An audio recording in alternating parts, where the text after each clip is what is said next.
नमस्कार, बड़ी खबर के साथ मैं हूं रेणु कैलाश। नोटबंदी राजनेताओं के लिए एक सियासत बन गई है। कभी विपक्ष इसे लेकर सियासत करने में जुटा है, तो वहीं सरकार के नुमाइंदे भी इस मामले पर बयानबाजी करने में कोई कसर नहीं छोड़ रहे हैं। हम बात कर रहे हैं सरकार के एक ऐसे मंत्री की जो अपनी बयानबाजी को लेकर हमेशा चर्चाओं में रहते हैं।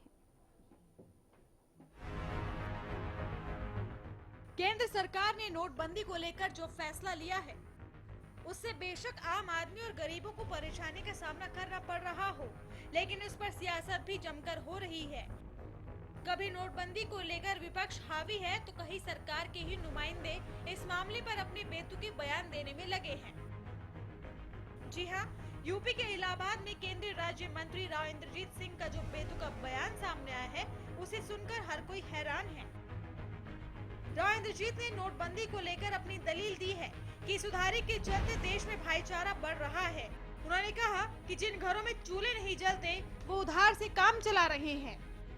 ये बयान मंत्री जी ने ऐसे समय पर दिया है जब वो यूपी में परिवर्तन यात्रा पर थे।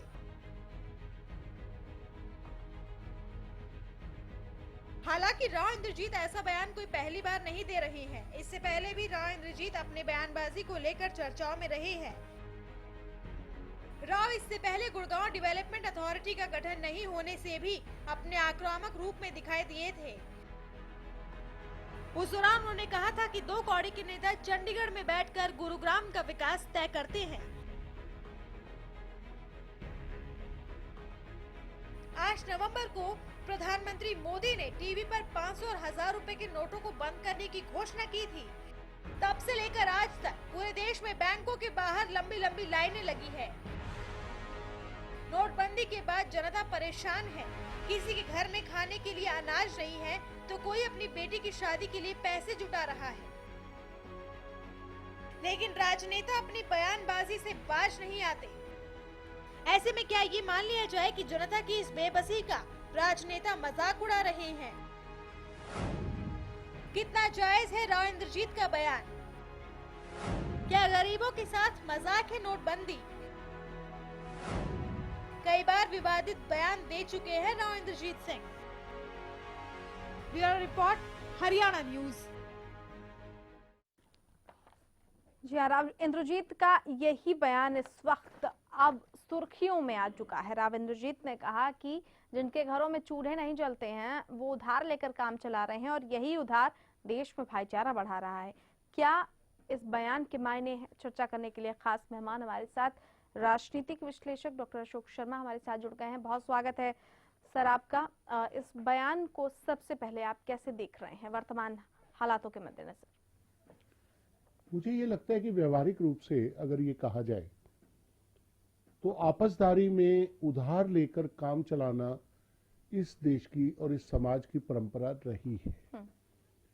इवन यहाँ तक कि पहले तो जब बड़ी बड़ी अट्टालिकाएं और वो नहीं हुआ करते थे, तो अड़ोस पड़ोस से जो भी चीज कमी है वो लेकर भी पूरा कर लिया करते थे।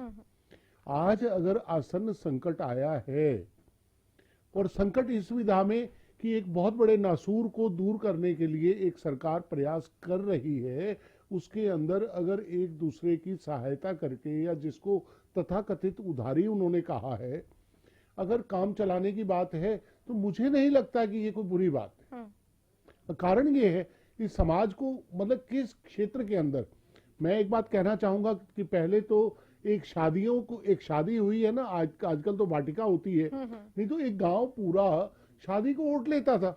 हर घर में से दूध आता था, कहीं बिस्तर आते थे, कहीं ये चाव होता था, उसको हम व्यवहारिकता भी कह लेते थे।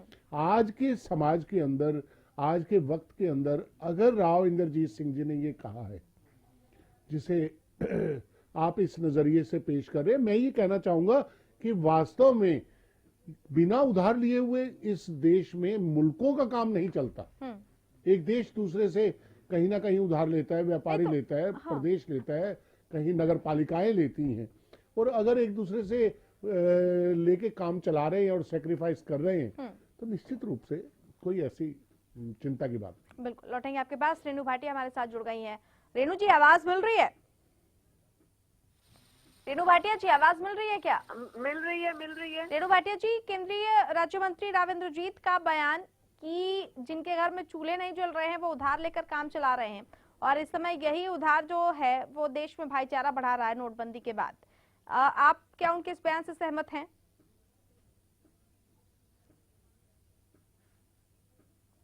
अरे एक ऐसी चीज है जो अगर आपका किसी के साथ उठना बैठना है, लेन देन है, तो आप इस तरह से डील्स कर सकते हैं, और डेफिनेटली आप उसी से डील करते हैं जिनके साथ आपका भाईचारा होता है। तो ये इस समय का जो क्रूशियल टाइम है, ऐसे समय में कहते हैं ना, मुश्किल समय में जब कोई काम आ जाए तो उनसे और ज्यादा रिस्पेक्ट भी बढ़ जाती है। तो ये एक ऐसा टाइम है जो क्रूशियल थोड़ा सा टाइम आया हुआ है।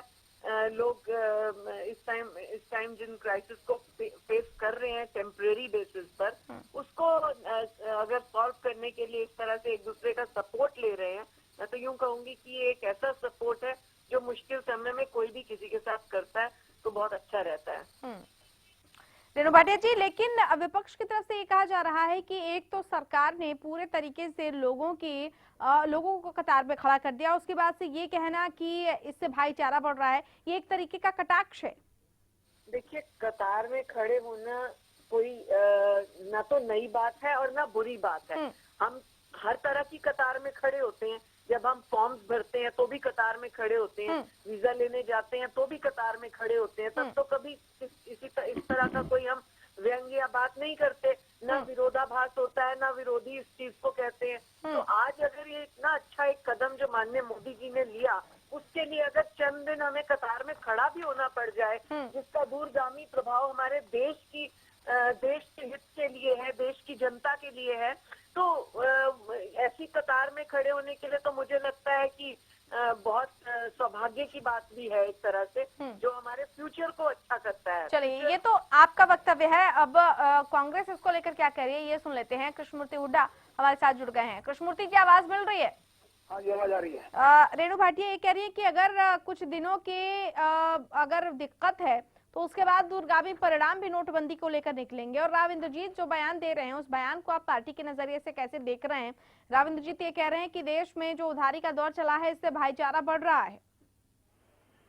देखिए, देश का इन्होंने भट्टा बैठा दिया है, देश का नाश कर दिया है इन्होंने। अर्थशास्त्री कह रहे हैं कि 30 लाख करोड़ रुपया लोगों का नुकसान होगा, और भाईचारा तो खराब कर दिया इन्होंने। आज लोगों के पास कोई काम नहीं है, सिर्फ बैंकों की लाइन में लगने के अलावा। आज रोजगार खत्म हो गए हैं बिल्कुल, बेरोजगारी जबरदस्त बढ़ रही है। यहाँ लूटपाट शुरू होगी, मारामारी शुरू होगी, हंगामे होंगे। आज ये कह रहे हैं चंद दिन की बात, आज 1 महीना तो हो चुका है, और मुझे नहीं लगता कि 3-4 महीने तक ये मामला समाधान हो सके। ये लाइनें चलेंगी कम से कम 3-4 महीने। अब ये देश को कहाँ ले जाना चाहते हैं? कहाँ काला धन है बताओ? ये इन्होंने तो आम आदमी को चोर घोषित कर दिया, हिंदुस्तान के तमाम लोगों को इन्होंने चोर घोषित कर दिया कि इन सबके पास काला धन है। जहाँ काला धन था वहाँ से तो निकाल नहीं सके ये। विदेशों के बैंकों में काला धन था, वहाँ तो निकालने में विफल रहे। कृष्णमूर्ति जी, आपकी सरकार क्यों नहीं निकाल पाई? प्रधानमंत्री से लेके इनके कार्यकर्ता सभी झूठ बोलते हैं टेलीविजन चैनल। कृष्णमूर्ति जी, आपकी सरकार क्यों नहीं निकाल पाई जब थी सत्ता में? हमने प्रोसेस शुरू किया था। हम विदेशों से काला धन निकलवाना चाहते थे, लेकिन ये इन्होंने तो यूपी के चुनाव लड़ना था। वो मोदी जी की भविष्य यूपी के चुनाव के ऊपर निर्भर करता है। अगर यूपी के चुनाव में ये हार गए तो मोदी जी को घर बैठा देंगे। ये मोदी जी ने केवल यूपी के चुनाव लड़ने के लिए इतना भारी लोगों को आग में झोंक के रख दिया है। आज अभी तक लोगों को समझ नहीं आ रहा है। हफ्ते 10-15 दिन के बाद जब समझ आएगा, जब लोग इनको पानी पी के गाली निकालेंगे। रेणु भाटिया जी, जवाब देना चाहेंगे आप? रेणु भाटिया जी, जवाब देना चाहेंगे आप? चलिए, लगता है संपर्क हमारा टूट गया है। कृष्णमूर्ति जी बने रहिए, आपसे हम बातचीत जारी रखेंगे। अशोक जी क्या कहना चाहेंगे? कृष्णमूर्ति हुड्डा खुद पानी पी पी कर कोस रहे हैं। मैं बड़ा हैरान हूं कि एक जिम्मेवार राजनेता, जिन्होंने उस पार्टी का प्रतिनिधि जिसने इस देश में ही नहीं, इस हरियाणा प्रदेश में भी अनेकों साल तक शासन चलाया हो, वो ऐसा संकेत दे रही है जैसे हंगामा होंगे, लूटमार होगी और अमनो अमान खत्म हो जाएगा। मैं एक हुड्डा साहब से एक बात कहना चाहूंगा कि परिवर्तन लाइने, ये तो नोटबंदी है, इस मुल्क ने इमरजेंसी में नसबंदी तक देखी है और नसबंदी आपकी गवर्नमेंट ने लगाई थी और स्थिति ये है, यहां तक पकड़ पकड़ के डालते थे कि वो कहीं शादीशुदा भी है कि नहीं है। और स्थिति यहां आती है कि एक जिम्मेवार को ये कहना कि यहां पे हंगामे होंगे और इस तरह होगा। मैं एक बात कहना चाहूं कि जो समझ आ रही है आम पब्लिक को, नंबर 1 आतंक के ऊपर बहुत भरपूर चोट हुई है। नंबर 2 नक्सलाइट जो गतिविधियां थी, जो वहां उगाही करके और वो पैसा इन्हीं कामों में लगाते थे, वो खत्म हुआ है। तीसरा, जो पाकिस्तान जाली नोट का और हवाला का जो वो चलता था, वो खत्म हुआ है।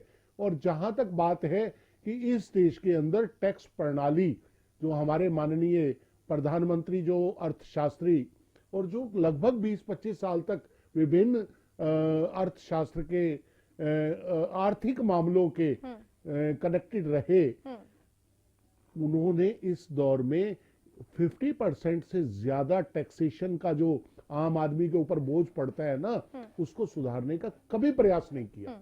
और स्थिति यह है कि इकोनॉमी वेनेजुएला तक के उस तरह तक जहां हमने देखा कि नोट तोल के लिए जा रहे थे, आज हालत यह है कि कहीं अगर परिवर्तन या ठीक करने की दिशा, आप सुझाव दीजिए। भट्टा बिठा दिया है, नाश कर दिया है, वो ये हो गया है, इसका मतलब ये है कि विपक्ष सिर्फ नकारात्मक बात कहने के अलावा कुछ नहीं कह रहा। नकारात्मक बातें कहने के अलावा कुछ नहीं किया जा रहा। परिस्थितियां इस वक्त क्या आपको लग रही हैं कि सकारात्मक है? क्योंकि वर्तमान परिस्थितियां, लोगों की जो परेशानी है इस वक्त, वो परेशानी, हालांकि लोग भी इस बात को समझ रहे हैं कि अगर आज वो कतार में लग रहे हैं तो शायद आगे आने वाले समय में उनके भी अच्छे दिन आएंगे। लेकिन क्या आपको नहीं लगता कि कुछ और सार्थक जो प्रयास थे इस मसले को लेकर किए जाने चाहिए थे? बहुत तैयारी की जरूरत थी। मैंने यही बात लगभग विभिन्न चैनल पर 8 बार अलग अलग चैनल पर बैठकर मैंने ये पूछी, उन प्रतिनिधियों से पूछी कि आप और कुछ नहीं, एक सुझाव दे दीजिए। अब जैसे छोटी सी बात है, हमें टाइम देना चाहिए था कि नोट, आज हालत ये है कि अगर इतनी कमी से नोट वितरित किए जा रहे हैं, दरअसल सिस्टम के अंदर जो लोग बैठे हुए हैं ना, जिस ढंग से वहां कई बैंक अधिकारी जैसे निलंबित हुए, वो जो सेटिंग करने की आदतें पड़ी हुई है ना, उनको निगरानी करके कहीं ना कहीं संभालने की कोशिश है। आज एक उस अर्थव्यवस्था के शरीर के अंदर इतना बड़ा नासूर पैदा हो गया था कि उसे अगर आर्थिक सर्जिकल ना किया जाए तो निश्चित रूप से वो कभी भी पंगु हो सकता था, मैं ये कहूंगा। और दूसरी बात, जैसे आपने कहा बहुत अच्छे कि इसके सुझाव, मैं ये कहता हूं कि इनको बजाय इसके कि इस देश को डराएं, इस मुल्क की जनता को भयभीत करें, ये सुझाव करें भाई ऐसा कर लो, ऐसा क्यों नहीं आता। बिल्कुल, लौटेंगे आपके पास। वक्त एक छोटे से ब्रेक का हो गया है। बड़ी खबर में हम जल्द लौट रहे हैं और जारी रखेंगे इस पूरे मसले पर चर्चा।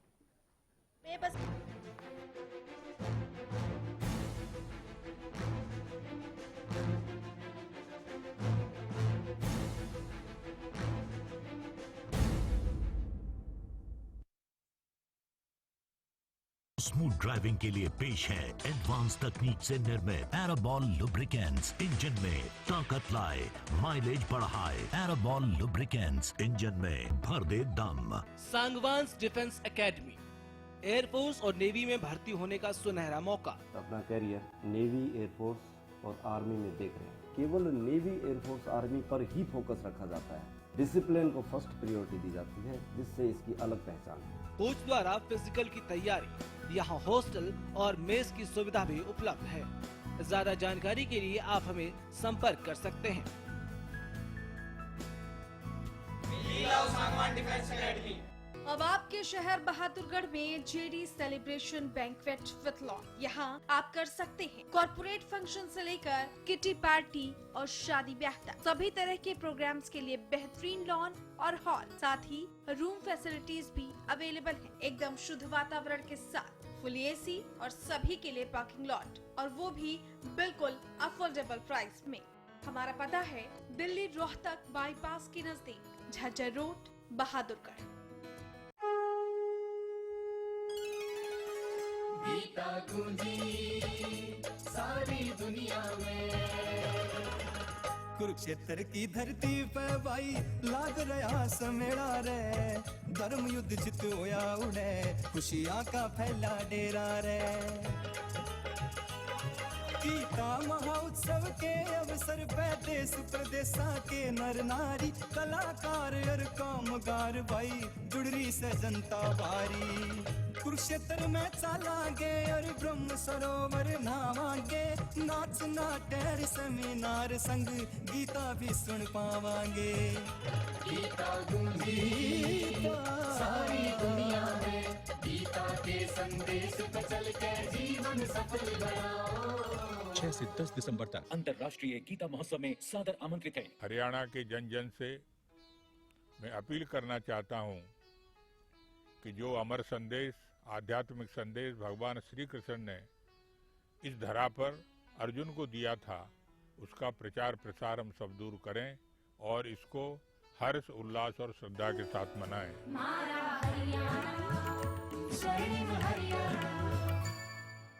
अब बहादुरगढ़ में सुपर स्पेशलिटी ब्रह्म शक्ति संजीवनी हॉस्पिटल। 10 सालों से इस इलाके की लोगों की सेवा हम कार्यरत हैं। कंप्लीट मेडिकल केयर एक ही छत के नीचे। झज्जर डिस्ट्रिक्ट की इकलौती कैथ लैब है। 24 आवर कार्डियोलॉजिस्ट की टीम, सभी super specialist, surgeon, physician, gynaecologist, orthopaedic surgeon, paediatrician. 24 घंटे cath lab, dialysis, blood bank, CT scan, ultrasound, advance pathology lab, ENT and eye surgery भी उपलब्ध है।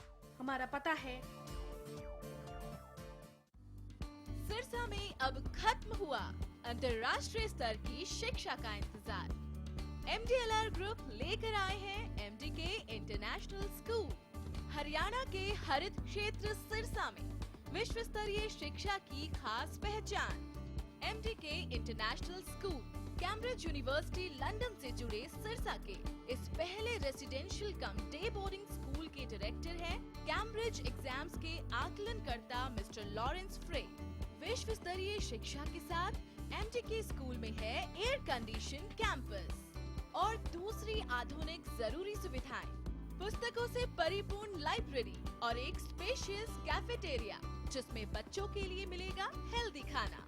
MDK इंटरनेशनल स्कूल की विश्व स्तरीय खेल एवं अन्य सुविधाएं आपके बच्चों का स्वास्थ्य एवं चहुमुखी विकास सुनिश्चित करती हैं। तारकेश्वरम धाम के नजदीक रानिया रोड, सिरसा में। अधिक जानकारी के लिए संपर्क करें।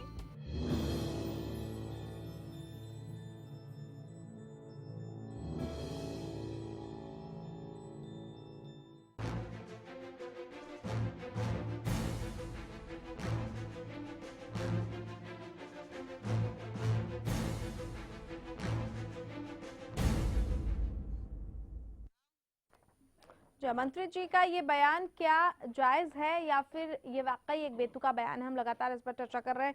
राजनीतिक विश्लेषक डॉक्टर अशोक शर्मा जी हमारे साथ लगातार बने हुए, उनसे हम लगातार चर्चा कर रहे हैं। ब्रेक पर जाने के पहले सर, जो आपसे बातचीत हो रही थी, एक बहुत सार्थक बात आपकी तरफ से कही गई कि सिर्फ आलोचना करने के लिए आलोचना नहीं होनी चाहिए, वाकई अगर कोई सुझाव है तो उस पर दिया जाना चाहिए। अगर आपके नजरिए से बात किया जाए तो इसमें सुधार के लिए और क्या प्रयास सरकार की तरफ से होने चाहिए? क्योंकि इतना तो हम भी जानते हैं कि ठीक है, फैसला अच्छा है, दूरगामी परिणाम होंगे, पर वर्तमान में तो तकलीफ हो रही है। सुधार के लिए सिर्फ इतना था कि जितने भी हमारी ये जो फाइनेंशियल इंस्टीट्यूशंस हैं, बैंक और बैंक के बाद पेट्रोल पंप, जिन जिन जगह पर इन्होंने छूट दी उसमें क्या हुआ है कि जो सुनने में आया है, इनके कई करप्ट अधिकारी और कर्मचारियों ने सेटिंग करके कहीं ना कहीं जिसको देना चाहिए उस मुद्रा को सही ढंग से वितरित नहीं किया और सेटिंग करके आज बाजार के अंदर एक आम बात होती है कि 100 रुपए का 80 रुपए, यानी इतने में आप ट्रांजैक्शन करवा लीजिए। अब ये तो है नहीं कि ये करने वाले, अगर इनके ऊपर एक निगरानी का कोई वो साधन बन जाता ना, तो निश्चित रूप से। और दूसरा जी, जो जितने हमारे ये पेट्रोल पंप और ये थे, वहां पे जिस ढंग से पैसा, क्योंकि इनका तो बहुत देर तक आता रहा है, अब स्थिति ये देखने की है कि इसके अलावा अगर ये निगरानी करके दिया जाता, हर एक तक पहुंचता। दूसरी मेरी एक अपील है, लोग ये जो 2000 और 500 के नोट आ रहे हैं ना, इस करेंसी को लेके इसको यूं सुरक्षित करके रख रहे हैं। आज मार्केट के अंदर इनका प्रचलन नहीं हो रहा। बिल्कुल, ये बहुत आएगा भैया, तुम संभाल भी नहीं पाओगे। बिल्कुल, लौटेंगे आपके पास। अरविंद भारद्वाज भी हमारे साथ जुड़ गए हैं। सोए भारद्वाज साहब, आवाज मिल रही है? अरविंद जी जी मैं सुन पा रहा हूँ। जी अरविंद भारद्वाज जी, बात हम कर रहे हैं राव इंद्रजीत का बयान की। वर्तमान परिस्थितियों के मद्देनजर कह रहे हैं कि उधार लेकर लोग काम चला रहे हैं इस वक्त, और ये उधार देश में भाईचारा बढ़ा रहा है। पार्टी की तरफ से आपकी क्या प्रतिक्रिया? ये जो राव इंद्रजीत जी का बयान है, ये मजाक उड़ा रहा है आम जनता का, आम लोगों का, जो बेचारे घंटों घंटों लाइनों में लगते हैं, कई कई दिनों से लाइन में लगे हुए हैं, उसके बावजूद भी वो पैसा नहीं उन्हें मिल पा रहा है। अपनी गाड़ी कमाई का, मेहनत से कमाए हुआ पैसा वो नहीं पा रहे हैं, उसका मजाक उड़ा रहे हैं ये लोग। क्योंकि इन्हें ये नहीं दिख रहा कि इनके अपने शहर गुड़गांव में, हरियाणा में क्या हालत है आज आम आदमी की। चाहे किसान हो, मजदूर हो, एक मिडिल क्लास आदमी हो, कोई भी व्यक्ति हो, आज सभी परेशान है। आप ये लगा लीजिए, ऐसे बहुत लोगों को मैं जानता हूँ जो बेचारे 10-15 दिन से लगातार लाइनों में लगते हैं। कभी कोई बहाना, कभी पैसे नहीं है, कभी साहब आपके पास चेक में अमाउंट ज्यादा है, इतना पैसा नहीं है, दूसरा चेक बनाइए। तो इस तरह के ड्रामेबाजी करके बैंकों में से उन्हें वापस भेज दिया जाता है, उन्हें पैसे नहीं मिलते हैं, और वो लोग अपने एक एक दाने के लिए मोहताज हो चुके हैं। उसके बावजूद इस तरह के बयान एक केंद्रीय मंत्री अगर देता है, तो ये तो जनता का मजाक उड़ाने वाली बात है। क्योंकि ये बड़े लोग हैं साहब, इन्हें तो कोई परेशानी होने वाली है नहीं। आम आदमी, गरीब मजदूर, किसान को जो परेशानी है वो इन्हें कहीं दिखेगी नहीं। तो ये सरकार का एक ऐसा चेहरा इन्होंने दिखा दिया कि सरकार दिल्ली में बैठकर ऐसे निर्णय क्यों लेती है, आज समझ में आता है। क्योंकि उन्हें नजर ही नहीं आ रहा जनता को परेशानी क्या है। चलिए, बहुत शुक्रिया अरविंद भारद्वाज जी आपका। डॉक्टर अशोक जी, फाइनल अगर बातचीत इस पर हम करें तो एक तरफ आपने देखा अरविंद भारद्वाज किस तरीके से बयान दे रहा है, दूसरी तरफ इसके दूसरे पहलू भी हैं। इन तमाम पहलुओं को जोड़ लिया जाए, निष्कर्ष क्या निकलता है? निष्कर्ष ये निकलता है कि जिस समय बांग्लादेश का युद्ध हुआ और 93,000 सैनिक यहाँ लाए गए, तो प्रधानमंत्री श्रीमती इंदिरा गांधी जी ने सारे देश के ऊपर भाई जो भी पोस्ट करेगा पोस्ट कार्ड को, उसके 5 पैसे की टिकट अतिरिक्त लगेगी, वो लगा दिया था उनके सहायतार्थ। और स्थिति ये हुई थी कि सारे देश ने उसको भुगता था। लाल बहादुर शास्त्री जी ने ये अपील की थी कि आप एक वक्त का खाना मत खाइए, एक दिन व्रत रखिए, अन्न बचेगा। और मुझे याद है कि अमृतसर के अंदर एक तोपची हुआ करता था, अमृतसर वालों ने उसको सोने के उससे तोल दिया था कि उसने एक वो दे रखी थी चुनौती कि इस सीमा से पाकिस्तान से वो हवाई जहाज पार करके दिखा दे। मैं ये कहना चाहता हूं कि अगर बाय द वे राष्ट्रीय नेतृत्व ने एक प्रार्थना की है कि 50 दिन तक आप एक उसको सह लीजिए दिक्कतों को, और उसके बाद हम माने, और लाइनों में कब नहीं लगे भैया, हम तो लाइनों में जियो की भी में भी लगे हैं, और जियो से लेके और चीनी, चावल, और कहां तक नहीं लगे। लाइनें कोई हमारी जिंदगी में नया हिस्सा थोड़ी है। तो इसलिए थोड़ा सा देश के लिए सब्र रखना होगा। चले, बहुत शुक्रिया डॉक्टर अशोक शर्मा जी आपका इस खास चर्चा में शामिल होने के लिए। तो बड़ी खबर में फिलहाल इतना ही। नमस्कार।